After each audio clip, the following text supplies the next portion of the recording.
Hello guys, कैसे हैं आप। आज हम पढ़ेंगे अपराधियों का वर्गीकरण।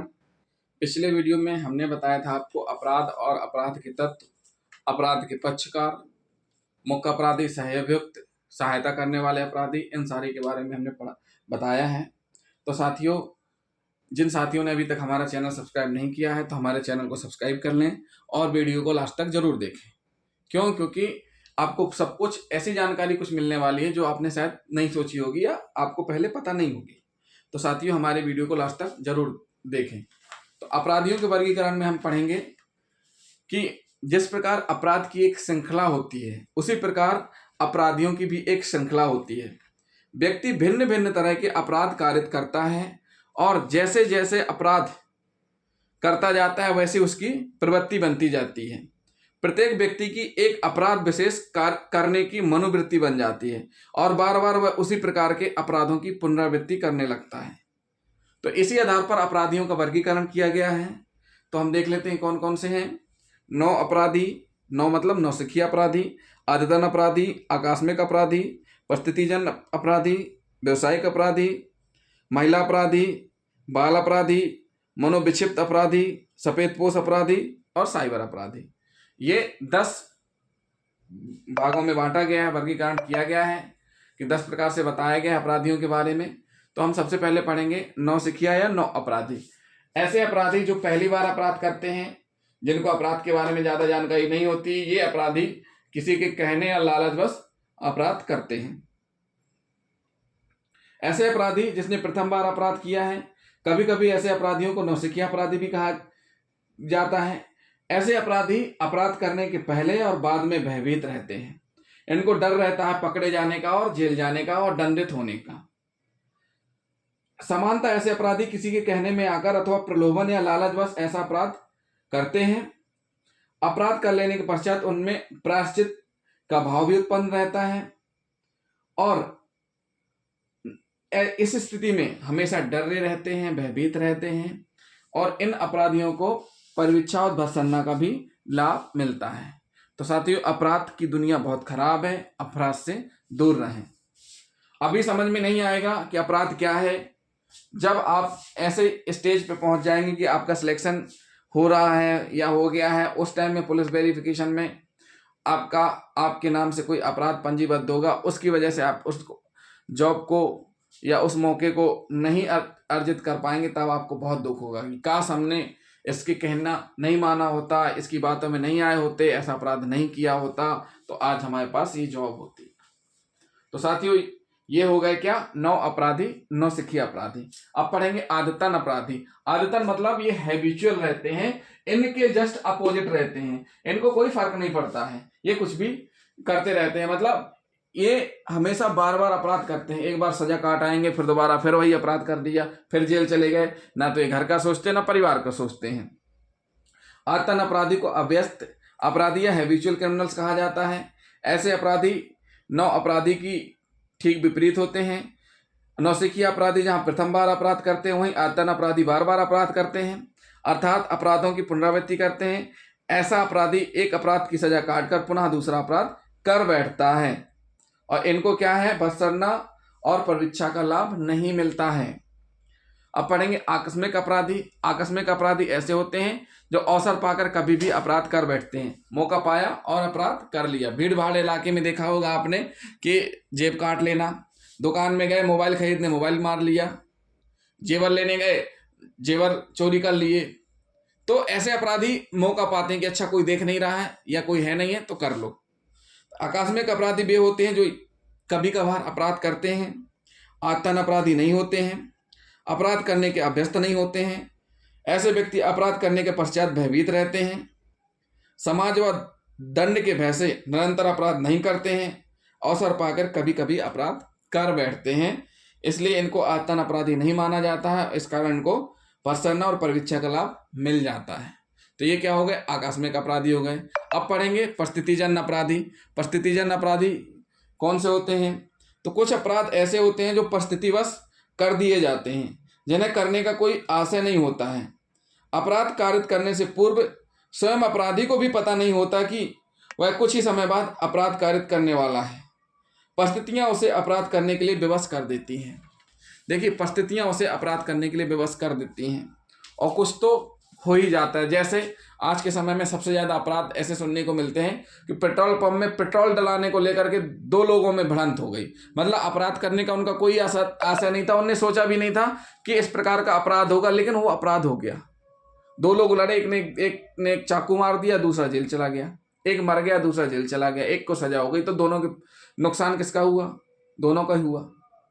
तो और परिस्थितियां कब विवश कर देती हैं? पति पत्नी बैठे हुए हैं, थर्ड पर्सन आकर के छेड़खानी करने लगा, ऐसी स्थितियों में भी परिस्थितियां निर्मित हो जाती हैं, अपराध करने पर विवश हो जाता है इंसान।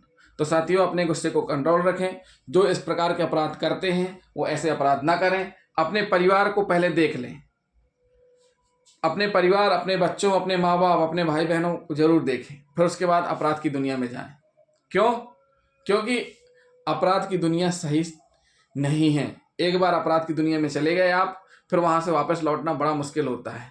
आपको सजा होगी, आप कितने दिनों तक जेल रहेंगे, आप अपने परिवार के साथ नहीं रह पाएंगे, माँ बाप का ध्यान नहीं रख पाएंगे, और कितने दिनों तक अपराध करेंगे। आप सोचते हो क्या जवानी हमेशा बनी रहती है? क्या आप सोचते हो कि आप हमेशा हट्टे कट्टे बने रहोगे? ऐसा नहीं है। एक समय में सबको बुढ़ापा आता है, इसलिए अपराध से दूर रहिए। अब हम पढ़ेंगे व्यवसायिक अपराधी। ये जो व्यवसायिक अपराधी रहते हैं बड़े ही खतरनाक होते हैं। आपने थेरन फिल्म देखी होगी साउथ इंडियन की, उसमें किस प्रकार से एक गिरोह अपराध करता है, ट्रक में आते हैं और अपराध करके फरार हो जाते हैं। तो ये व्यवसायिक अपराधी, जिस प्रकार एक व्यवसाय को संपूर्ण जानकारी होती है, उसी प्रकार इनको, ये व्यवसाय अपराधी मतलब इनका धंधा ही अपराध करना है। इनको अपराध की जानकारी होती है, अपराध करने के इनके पास नए नए तरीके होते हैं और उसके एक्सपर्ट होते हैं। और हमेशा अकेले तो अकेले नहीं रहते, ग्रोह में रहते हैं। क्या रहते हैं? ग्रोह में रहते हैं। और इनको परिवीक्षा और भर्त्सना का लाभ बिल्कुल भी नहीं मिलता है। इन्हें पेशेवर अपराधी भी कहा जाता है। अपराध इनका पेशा होता है। ऐसे अपराधियों की आजीविका का साधन ही अपराध होता है। व्यवसायिक अपराधी अकेले अथवा संगठित होकर सुनियोजित तरीके से अपराध कारित करते हैं। उन्हें अपराध कारित करने के नवीनतम तौर तरीकों की जानकारी रहती है। ऐसे अपराधियों का अपना एक गिरोह होता है। क्या होता है? गिरोह होता है। अपराध कारित करना इनका व्यवसाय होता है। अपराधों पर इनकी आजीविका निर्भर होती है और ये एक दूसरे के प्रति आश्वस्त रहते हैं और अपराधी समाज विरोधी गतिविधियों में अधिक रुचि लेते हैं। इनके सुधरने की संभावना ना के बराबर रहती है। इंग्लैंड में ऐसे अपराधियों के लिए हॉस्टल पद्धति लागू की गई है। इसके बाद हम पढ़ेंगे महिला अपराधी। महिला अपराधी आप समझ गए होंगे, महिला मतलब जो अपराध महिलाओं के द्वारा किया जाए वो महिला अपराधी होते हैं। महिला अपराधियों का भी एक वर्ग है, यद्यपि पुरुष की अपेक्षा इनकी संख्या बहुत कम ही है। कुछ महिलाओं का गिरोह भी रहता है जो चोरी करती हैं। सोने चांदी के जेवर की दुकानों में जाकर के चोरी कर लेना, ये गिरोह बना करके चलती हैं। तो कुछ तो मजबूरी बस या व्यवस्था बस भी अपराध की ओर आ जाती हैं। ये है निर्धनता, वासना, पुरुष की प्रेरणा, भौतिक वातावरण, इनके कारण भी अपराध की दुनिया में आ जाती है। निर्धनता यानी गरीबी के कारण, वासना प्रेम वासना के कारण, पति के साथ मिलकर प्रेमी का मर्डर, प्रेमी के साथ मिलकर पति का मर्डर। पुरुष की प्रेरणा, भौतिक वातावरण, जैसा माहौल मिलता है उस माहौल के हिसाब से अपराध करने लगती हैं। तो ये हो गई महिला संबंधी अपराधी। अब पढ़ेंगे हम बाल अपचारी या अपचारी किशोर या विधि का उल्लंघन करने वाला किशोर, जिसकी इनकी उम्र 18 वर्ष से कम होती है और इनके अपराध की दुनिया में जाने के कारण बहुत से हैं। एक तो इनका परिपक्व नहीं होना, मतलब इनको इतनी ज़्यादा परिपक्वता नहीं रहती है, सोचने समझने की क्षमता नहीं होती है और साथ ही साथ इनको सुधारने का अवसर नहीं मिल पाता है। परिवार का वातावरण सही नहीं रहता है। निर्धनता के कारण भी किशोर अपराध की दुनिया में चले जाते हैं। किशोर को सुधारने के लिए, अपचारी किशोर को सुधारने के लिए सुधार गृहों की स्थापना की गई है, जैसे बाल गृह, विशेष गृह, पर्यवेक्षण गृह, किशोर गृह, आश्रय गृह। ऐसे स्थान हैं जहां पर किशोरों को रखा जाता है, बाल अपचारियों को रखा जाता है और उनको सुधारने का मौका दिया जाता है। अब हम पढ़ेंगे मनोविक्षिप्त अपराधी। ये ऐसे अपराधी होते हैं जो मानसिक रूप से विक्षिप्त रहते हैं अथवा चित्त विकृत अथवा मंदबुद्धि वाले रहते हैं। ऐसे अपराधियों में सोचने समझने की क्षमता नहीं होती है। वे कार्य की प्रकृति और परिणामों की समझने में समर्थ नहीं रखते हैं। यही कारण है कि ऐसे अपराधी बार बार अपराध कर बैठते हैं। मतलब जो दिमाग से कमजोर रहते हैं लेकिन अपराध की दुनिया में शामिल रहते हैं, मतलब एक ही प्रकार के अपराध करते रहते हैं। जैसे देखा होगा कि पैदल जा रहा है वो, अगर विक्षिप्त है तो पता चला किसी को मारने लगे तो डंडा मार दे, कुछ कर दे, ये ऐसे होते हैं। तो ये क्या रहते हैं? चित्त विकृत, जिनका मंद बुद्धि वाले अपराधी होते हैं। अब हम पढ़ेंगे सफेद पोश अपराधी। ये भी बड़े डेंजरस अपराधी होते हैं। क्यों? क्योंकि इनका एक ही उद्देश्य रहता है, कैसे भी करके लाभ हो, यानी रुपया आना चाहिए बस। और ये कभी ओपन नहीं होते हैं, ये अपराध करवाते रहते हैं किसी न किसी माध्यम से। मतलब एक सफेद पोश मतलब दिखाने का कुछ और खाने का कुछ और। जैसे कहते हैं ना, हाथी के दांत दिखाने का कुछ और खाने का कुछ और। यही हाल इनका होता है कि बाहर से लगेंगे बहुत शरीफ है, अंदर पता चलेगा कि सबसे बड़े अपराधी यही है, जो कि लाख रुपए कमाने के लिए किसी भी प्रकार के अपराध या कोई भी अपराध करने को तैयार हो जाते हैं। तो ऐसे अपराधी तस्करी करते हैं, मिक्सर वाले अपराध करते हैं। मिक्स करना, जैसे डीजल की मिलावट करना, पेट्रोल की मिलावट करना, केरोसिन की मिलावट करना या घी की मिलावट करना, ये सारे इस प्रकार के कर प्रवंचना जैसे होते हैं। ये सफेद पोश अपराधी अपराध अत्यंत ही सुनियोजित तरीके से करते हैं। ऐसे अपराधियों की संख्या दिन पर बढ़ती जा रही है। अपराध शास्त्रियों का मानना है कि सफेद पोश अपराधियों में सुधार का भाव नहीं होता है। इनके लिए कठोर दंड ही एकमात्र उपाय है। वर्तमान दंडिक विधियों में सफेद पोश अपराधियों के लिए न्यूनतम एवं कठोर दंड की व्यवस्था की गई है। ऐसे अपराधों में परवीक्षा का लाभ भी नहीं दिया जाता है। क्या नहीं दिया जाता है? परवीक्षा का लाभ भी नहीं दिया जाता है। अब हम पढ़ेंगे साइबर अपराधी। साइबर अपराध के बारे में हम आपको पहले भी बता चुके हैं, हमने कई वीडियो बनाए हुए हैं साइबर क्राइम्स को लेकर के।